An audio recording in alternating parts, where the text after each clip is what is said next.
Hablar de Francia porque vamos a hablar de las elecciones y 200 candidatos a diputados renunciaron para frenar a la ultraderecha de Marine Le Pen.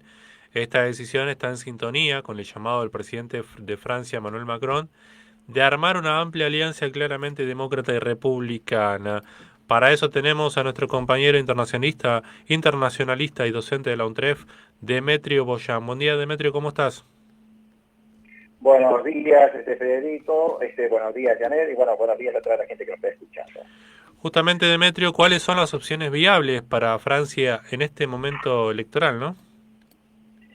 Bueno, sí, es un tema, irremediablemente uno diría que, bueno, el escenario europeo está haciendo una especie, está siguiendo una especie de corrimiento, digamos, ¿no? De centro-derecha, centro, hacia la extrema derecha, esto es lo preocupante, ¿no? Y pongo poco en esto, ¿no? La tendencia es a la centro derecha. Y va apareciendo, hay que prestar atención, ¿no? El surgimiento, el crecimiento de una nueva figura de la ultraderecha francesa y seguramente va a tener mucha gravitación dentro de la política europea.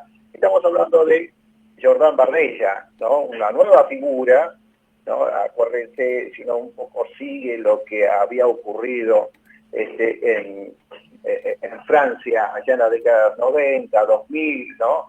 El apellido Le Pen era, ¿no?, sinónimo de derecha, ultraderecha, de la ultraderecha francesa, con gran peso ambos, digamos, ¿no? Y bueno, finalmente lo que se ha dado es la aparición, el desplazamiento, y esto también es otra cuestión, ¿no? Hubo otra figura, otro actor nuevo que ha desplazado a Le Pen del liderazgo de la ultraderecha francesa. No ese es un dato menor, digamos. ¿Por qué? Porque es una figura bastante novedosa la que ganó las elecciones el domingo pasado, el 30 de junio, ¿no? Jordan Bardella. Tiene 29 años, ¿no? Una figura muy joven, y si uno va viendo un poco, va recorriendo, va hurgando entre su historia, ya el 2019 había ganado la primera elección, ya había acá, dio su presente, si se quiere, y empezó a llamar la atención a la política francesa. Bueno, ¿qué ocurre? Ya el 7 de junio pasado, Bardella había ganado las elecciones también parlamentarias, digamos, ¿no? Parlamentarias europeas. Razón por esta, Macron vio que, acá está pasando algo desde el punto de vista político, porque va a tener un efecto inmediato en la administración de Macron. Razón por ello es que, dado que pierde esas elecciones, gana Le Pen no, Bardella, ¿qué es lo que ocurre? Él convoca a elecciones legislativas, las que se dieron el 30 de junio, ¿no?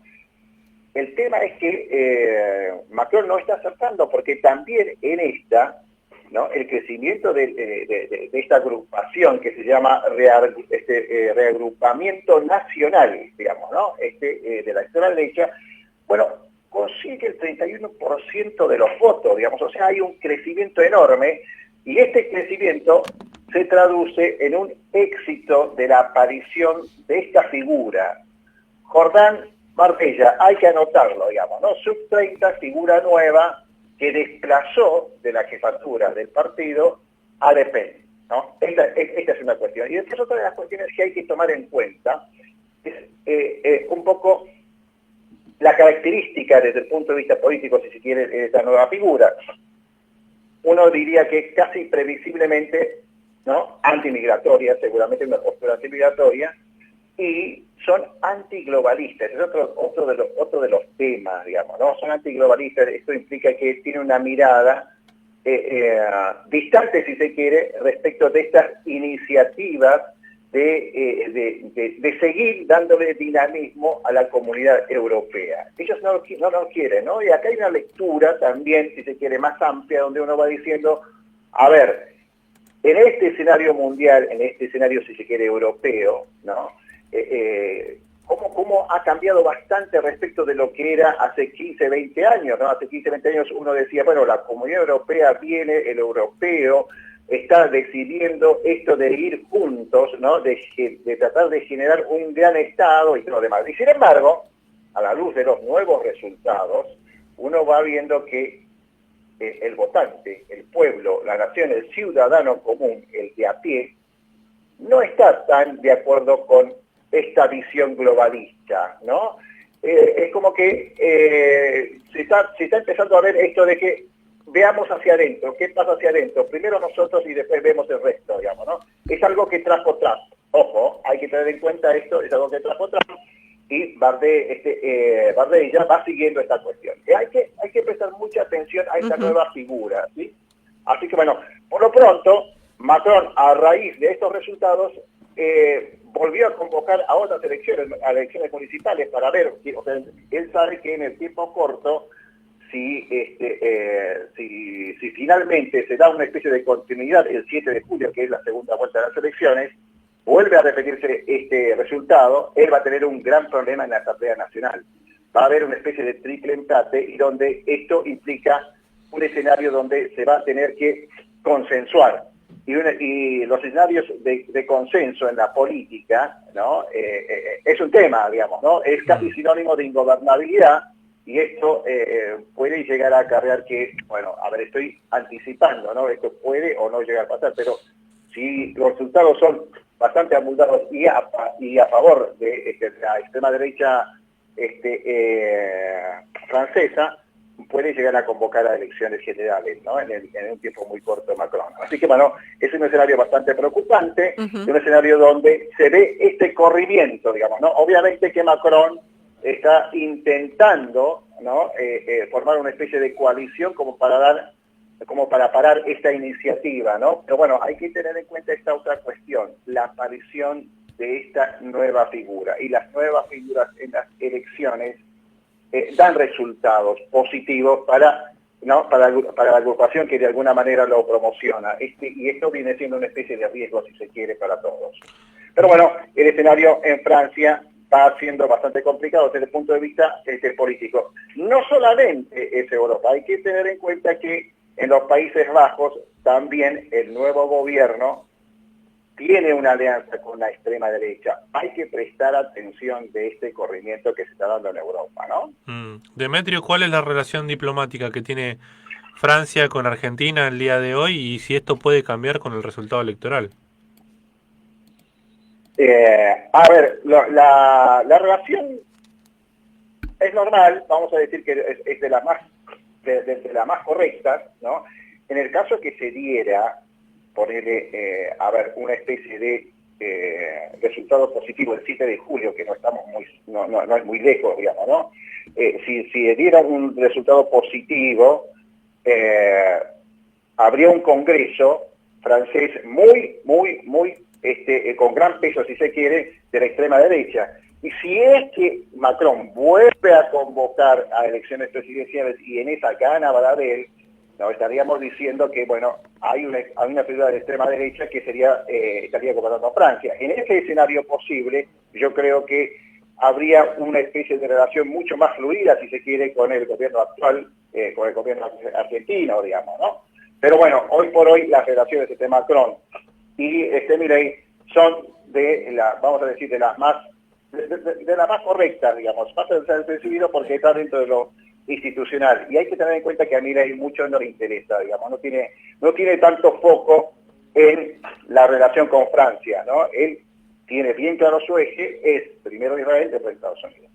¿Cómo estás, Demetrio? Muy buenos días. Bueno, mucho interés, no sabemos en qué exactamente tiene, porque está nuevamente de viaje, no se reúne con el Mercosur, se reúne con Jair Bolsonaro, entonces mucho saber exactamente qué es lo que le interesa de la política internacional, no sabemos. Quiero llevarte al plano regional, Demetrio, para consultarte cuál es tu lectura de lo que sucedió en Bolivia la anterior semana. Los celulares de los periodistas explotaban preguntando periodistas que estén en la ciudad de La Paz y viceversa para saber el análisis. Y hemos quedado en una suerte nuevamente de mirada dicotómica en relación a lo que ha pasado. ¿Fue golpe, no fue golpe, fue ocupación? Fue una situación que deriva y nos aleja del foco central del problema, la aguda crisis hacia dentro del movimiento al socialismo.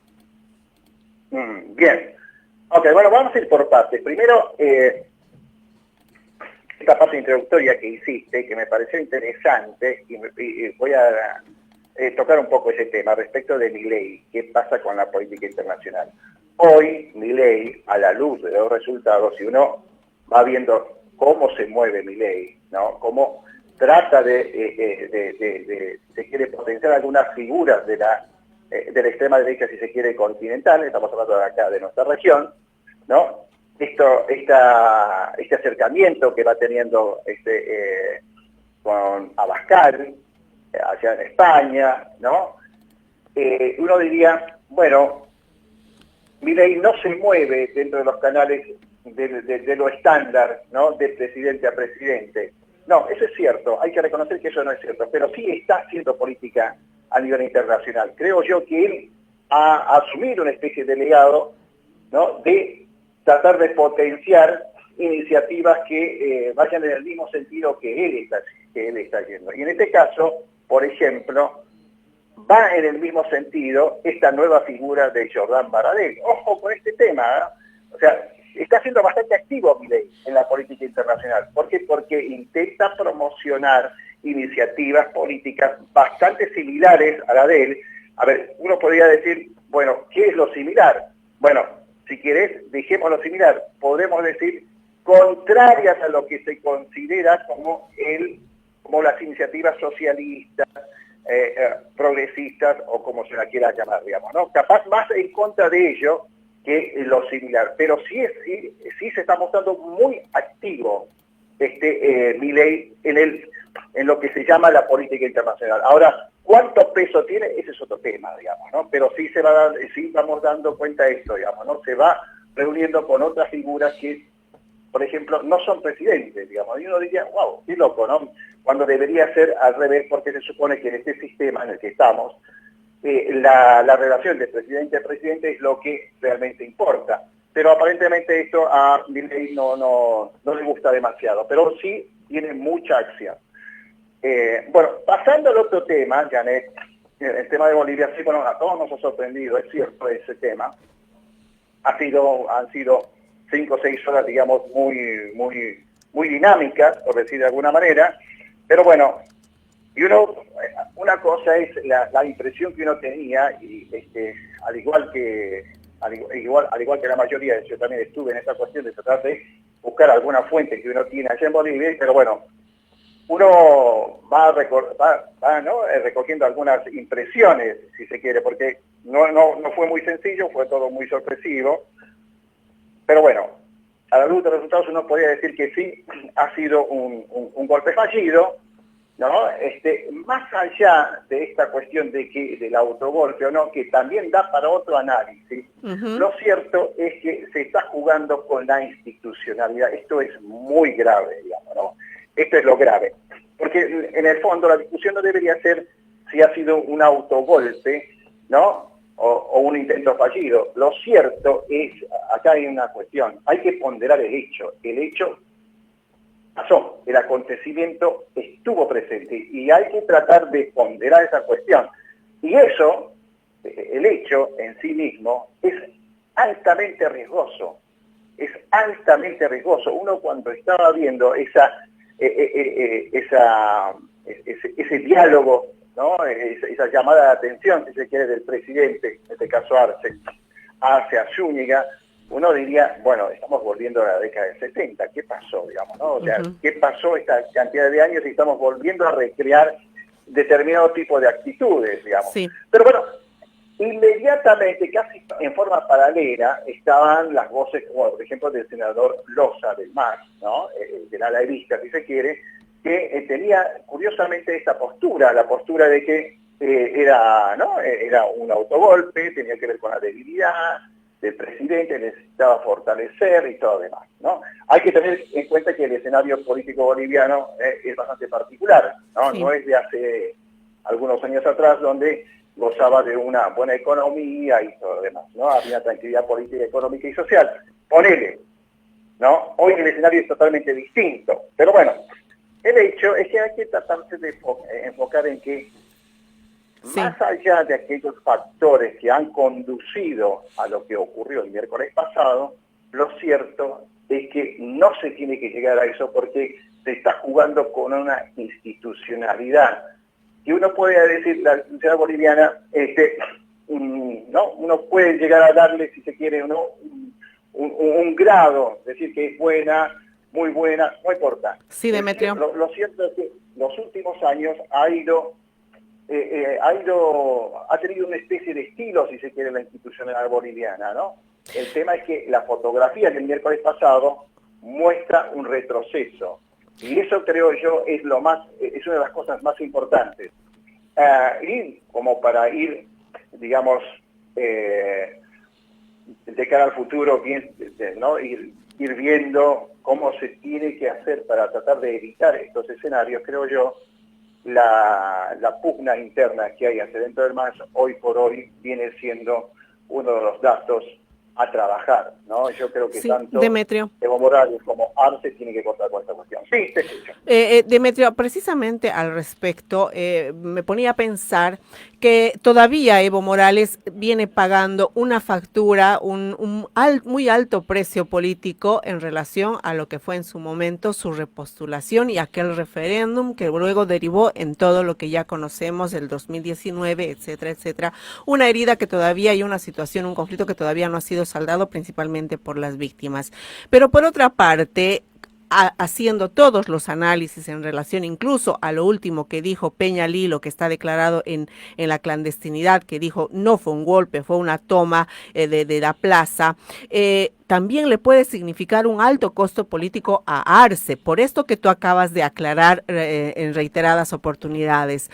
Se pone en juego la institucionalidad de un país, sea el gobierno que sea. ¿Cuál debería de ser la actitud o la postura del gobierno de Arce para por lo menos pacificar en primera instancia a las Fuerzas Armadas, porque de un modo u otro han sido las protagonistas de ese momento, y ya encaminar su candidatura al 2025 si realmente lo hace? Claro. Bueno, a ver, vamos a ir por partes. Yo creo que más allá de la postura que pueda llegar a tomar Arce, ¿no? El tema está en el volumen, desde el punto de vista del poder, y en el volumen respecto de cómo, cuán exitoso pueda llegar a ser la acción que pueda hacer, por ejemplo, Arce, ¿no? Lamentablemente, hoy el gobierno boliviano, Arce, está extremadamente debilitado, digamos, ¿no? Y cualquier cuestión, cualquier acción que haga a nivel gubernamental, va a ser siempre pasible de críticas, digamos. O sea, no va a tener demasiado efecto. Esto hay que decirlo, y esto es sustantivo, y esto en términos de poder es lo que está ocurriendo. Hoy Bolivia tiene un gobierno extremadamente débil. Entonces, un gobierno débil cuando acciona, ¿no? Normalmente sus acciones caen o se diluyen, si se quiere, digamos, ¿no? Y esto lamentablemente va a ocurrir hasta que no haya un cambio de gobierno, ¿no? Normalmente las elecciones siempre lo que hacen es esto, ¿no? Dotar de fortaleza al gobierno, que es en última instancia el que decide. Más allá de lo que decida hoy, Arce, creo yo, no es tanto lo más importante, porque obviamente puede llegar a tomar decisiones que están dentro de su rol, si se quiere, ¿no? Es un poco su obligación. Está bien. El tema es que la efectividad no va a ser buena. Decisión más allá de la decisión que tome. La efectividad va a ser escasa. Esto es lo fundamental de entender hoy, digamos, respecto de Bolivia, ¿no? Lamentablemente, porque está en su etapa final, si se quiere, y le va a costar bastante, a lo menos es lo que se está viendo, le va a costar bastante llegar al tramo final, cosa de entregar el poder al próximo presidente, ¿no? Que va a ser el año que viene. Pero el tema es que la extrema debilidad va siendo el dato en cuestión. Y yo creo que esta debilidad tiene que ver por el retiro del volumen político que le ha quitado Evo Morales. Esto hay que tenerlo, este es un dato de la realidad. El mismo ministro de Economía que brilló durante la etapa de Evo Morales, ¿no? Un académico, está fuera de discusión la formación del actual presidente. Yo creo que también está fuera de discusión el tema de la lealtad respecto del MAS y todo demás, ¿no? Está fuera de discusión eso. El tema es que si Evo Morales le retira, cuando surge esta interna, Evo Morales retira el apoyo al actual gobierno, ahí es donde se empieza a fragmentar y a diluir el poder del actual presidente. Entonces, en conclusión, lo que queda es que un gobierno, por más buena iniciativa que tenga, por más buena voluntad que tenga, si no tiene el poder político, es muy difícil que pueda llevar a cabo una política para un Estado como el boliviano, ¿no? De hecho, uno si analiza, digamos, el actual gobierno, el gobierno de Arce, uno se va a chocar juntamente con este dato de realidad, que lamentablemente, más allá de las buenas intenciones, si no tenés el poder político, es muy difícil que puedas llegar a tener éxito en tu gestión. Y esto es lo que está ocurriendo en Bolivia, y esto es lo que está transitando hoy Bolivia, y le está costando muchísimo resolver. Y lo que ha ocurrido el día miércoles en Janet, Federico, y a la gente que me está escuchando, tiene que ver con una especie de ensayo como para poder, si se quiere, recuperar cierto tipo de iniciativa política, cosa que está haciendo muy difícil al gobierno, digamos, ¿no? Demetrio, hablando también un poquito más del presidente argentino, ¿le llamó la atención de que no haya dicho nada en sus redes sociales, él que vive en Twitter prácticamente, y que el comunicado del gobierno a lo ocurrido en Bolivia haya sido bastante, Extenso. sí, muy extenso, y me parece que faltaron palabras, pero el presidente en sí no hizo alusión a nada? Es cierto, ojo que los silencios también suelen decir mucho, digamos, ¿no? Esto, si uno trata de identificar ese momento crítico por el cual pasó Bolivia entre las 2 de la tarde y 6:30, digamos, ¿no? Aquellos actores políticos de la región que se manifestaron casi inmediatamente, ¿no? Válidamente, me pareció muy bien, hasta incluso Evo Morales en la primera etapa dijo, bueno, hay que prestar atención y estoy del lado de Arce, digamos, ¿no? Tratando de salvar la cuestión institucional, que me pareció correcto. Ahora, la mayor parte de los presidentes de nuestra región se manifestaron, ¿no?, en contra de esta iniciativa militar, en contra de Zúñiga, fue altamente criticado. Ahora, el silencio, como digo, también juega. Tal cual. Y jugó con el silencio, más allá de que, bueno, en el nuevo Twitter dice como que no me comí la curva, digamos, ¿no? Bueno, con el periódico del día lunes, como se decía, ¿no? Es fácil, así es sencillo, digamos. La cuestión está en el mientras, digamos, ¿no? Y ahí está la importancia, digamos, de, si se quiere, el olfato político que pueda llegar a tener un presidente. Pero yo soy más de pensar que no es que no quiso comerse la curva, él no iba a manifestarse, digamos, en contra de Zúñiga, esto está clarísimo, digamos, ¿no? Y esto siempre hay una mirada geopolítica en esto, chicos, ¿no? Obviamente, hay que recordar lo que ocurrió en el 2019, y no podemos ser tan ingenuos en decir que en el 2019 el gobierno argentino no apoyó, si se quiere, a ese golpe de Estado. Sí, apoyó. ¿Por qué? Porque, bueno, y si uno va teniendo esta mirada geopolítica, sabíamos que estaba Estados Unidos con Trump y tenía una especie de satélite, ¿no? Todavía como un estado satélite, en Latinoamérica estaba Argentina, ¿no? Era Argentina de Macri. Entonces, hoy por hoy, Estados Unidos tiene un satélite en nuestra región, ¿no? Y ese satélite es Argentina de Milei, estamos hablando, ¿no? Así que no hay que ser ingenuos en esta cuestión. Ese silencio no es porque no sabía qué decir. No, ese silencio fue bastante especulativo, digamos, ¿no? No es que no se quería comer como dice el término de Milei, la curva, ¿no? En última instancia uno diría, bueno, qué sé yo, 47 millones de argentinos nos estamos comiendo la curva, ¿no? Con estas intenciones que va teniendo Milei, ¿no? Se leyó Demetrio, un artículo económico y, bueno, a partir de ahí 47 millones de argentinos estamos siguiendo esa curva, lamentablemente. Le agradecemos mucho por el contacto, muy completo como siempre, y lo esperamos la próxima. Siempre es un gusto, Federico, Janet, y a la gente que nos está escuchando del otro lado del micrófono, así que bueno, que sea hasta la próxima semana. Un saludo a todos